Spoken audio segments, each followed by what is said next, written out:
turnira u Dubaju.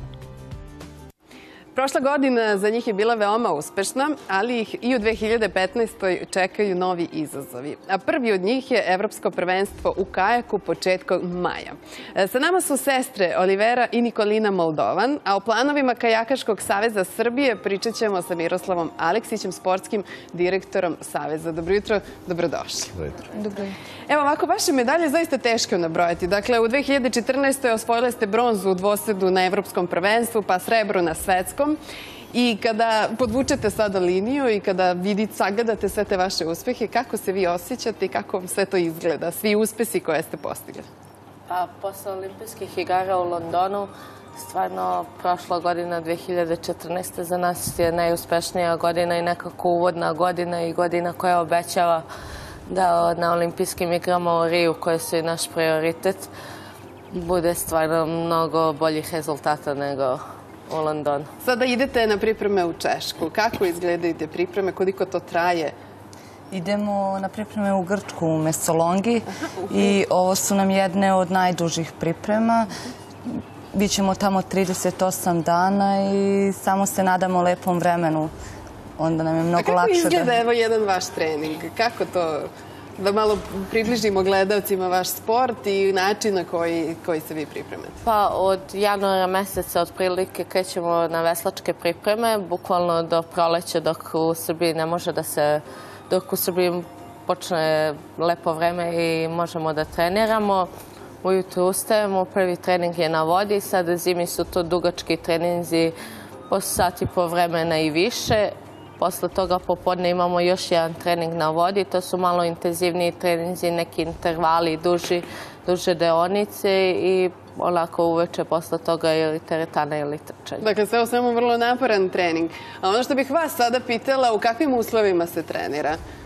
Da li ste zadovoljni?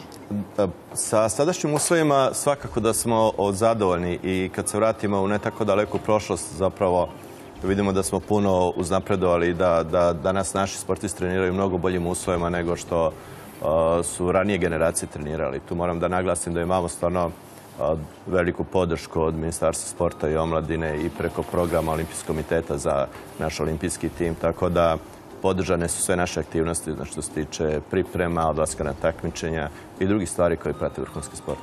Evo ovako, Nikolina je proglašena za najbolju sportistkinju Srbije u 2014. godini. Kako sa takvim jednim priznanjem, kako se doživljava i kako se uopšte nastavlja sada bavljanje sportom kada se dobije na takva titula?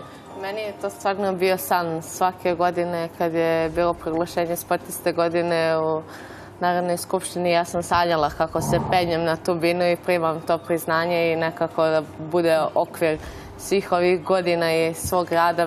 Meni je to prelepo osjećaj i onako mi nije uopšte opterećenje, nego mi je samo podstrek i sad već ove godine planiram kako opet da dođem do tog kako da se ponovo stigne dotle. Ali je ova lepa negdje i poruka za naše gledalce. Dakle, kada nešto sanjate, postoji mogućnost da se taj san ostvari, naravno uz mnogo rada i truda. Je li tako, Miroslav? Tako je.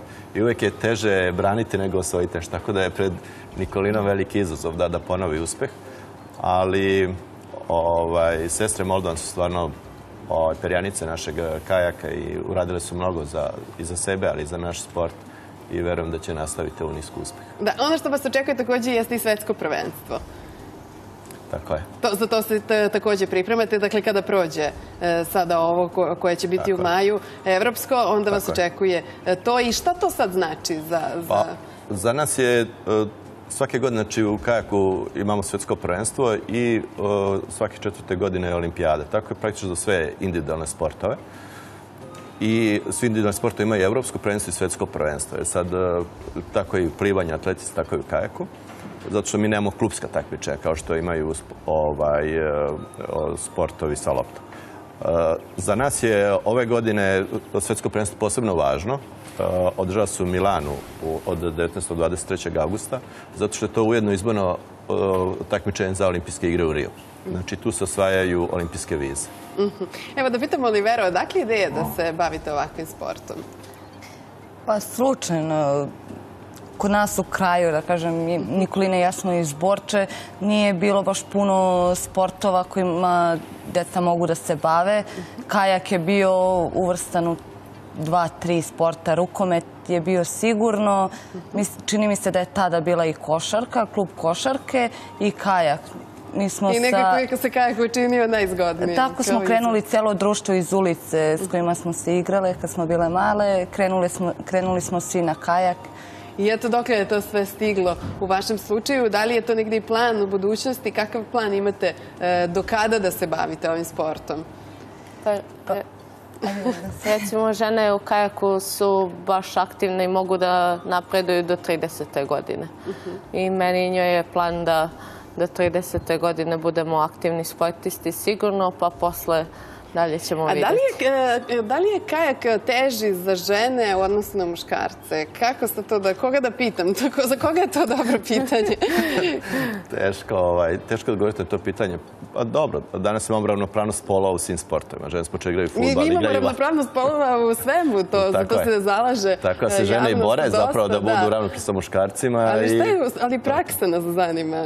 Da li je više napora potrebno ženama u odnosu na muškarce? Pa dobro, verujem da da. Ipak je kajak naporan sport. Znači, to je sport i snage, i izdržljivosti. Dosta se radi u teretani, tako da verujem da je njima malo teže. Ja sam uvek na ženskoj strani, ali hajde da pomenemo i mušku stranu kada govorimo o medaljama. Dakle, imate dosta medalja koje su osvojili muškarci, pa hajde da vidimo koliko ih je bilo, ko je osvojio medalje. Pa, najvažnija je titula prvaka sveta dvoseda na 200 metara, Grujić Novaković. Onda na 1000 metara dvosed Tomićević Torubarov osvojili su bronzanu medalju na prvenstvu sveta. I Marko Dragosavljević je prvak Evrope na 200 metara u sprintu. To su nam najvažnije medalje u muškom kajaku i otprilike to su kajakaši koji imaju i najviše šansi ove godine da ponove uspeh i da se izbore za odlazak na olimpijske igre. Ono što je isto važno jeste da Savez planira da otvori nove klubove kajakaške. Koliko će vam sad to značiti da se još više proširi vaš sport? Da, mi svakako želimo da naš sport dobije na popularnosti, na masovnosti i radimo na otvaranju novih klubova i na omasovljenju našeg sporta. Radimo na jednom edukativnom centru koji će biti u svrsi tog, da kažem, i omasovljenja sporta, ali i unapređenja trenerskog kadra koji imamo u Srbiji. Znači, predavači će biti najbolji domaći treneri, ali i gosti iz inostranstva. I radimo na, da kažem, izgradnji neke kajakaške infrastrukture, na izgradnji kajakaških staza, koje će biti ujedno i staze i za veslanje. Tu sa ljudima iz Ministarstva omladine sporta radimo zajedno sa njihovim stručnim službama, jer prezentovali smo jednu jako dobru ideju, rekao bih, znači, ti kajakaško-veslački sportski centri zapravo mogu da posluže za masovnu rekreaciju i za rekreativni sport. Ali sve svema i važno je da se negde više popularnosti da vašem sportu i da se negde upoznaju ljudi sa svim pravilima i da negde postane onako atraktivan, da tako kažemo. Hvala vam mnogo što ste bili gosti današnjeg programa. Vama želim mnogo sreće na predstojećem prvenstvu. Ne sumnjam u to da ćete se vratiti sa medaljom, ali eto, kada se sve to završi, onda vas očekujem ovde i da popričam i vidimo kako je sve to prošlo. Hvala pa. Sa nama su bile sestre Moldovan, Olivera i Nikolina i Miroslav Aleksić, sportski direktor Saveza. Hvala vam još jednom. Hvala. A mi nastavljamo.